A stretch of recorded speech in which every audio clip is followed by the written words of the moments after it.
It's not every day that you would see a massive stack of buffalo skulls sitting in downtown Toronto like this. It's a creation by Chippewa artist Soule. It's called Built on Genocide.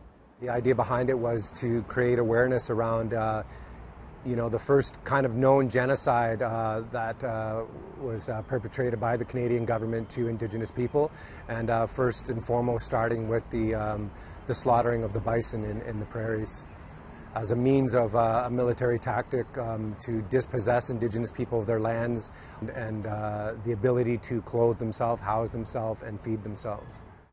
Soule's outdoor exhibit is presented by the Luminato Festival at Toronto's Harbourfront Centre. The idea came from a research project he was working on 5 years ago.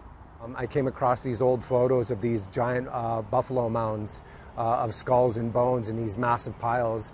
And as I sort of dug into the research behind that, there was a connection to John A.'s MacDonald's executive order to do that in the prairies as a means of a military tactic.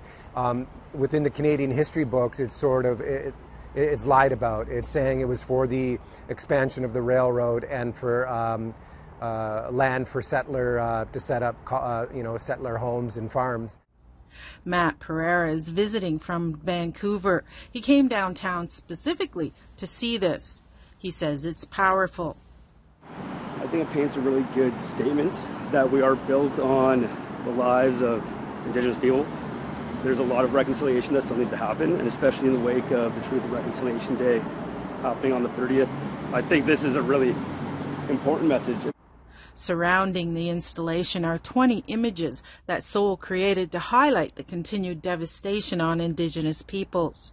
Tanya Bruce says it's a brutal honesty that needs to be talked about. I think this is really important for Canadians to see it this way. I think we require and we demand that the story is always told in a way that is comforting to us, and I appreciate that it's no longer being made comfortable for us, and I don't think it should be made comfortable. And if we are uncomfortable, then maybe we should do something about why we're so uncomfortable with our history. For anyone interested in seeing the exhibition, it's free and runs until October 24th. And at Francis, APTN National News, Toronto.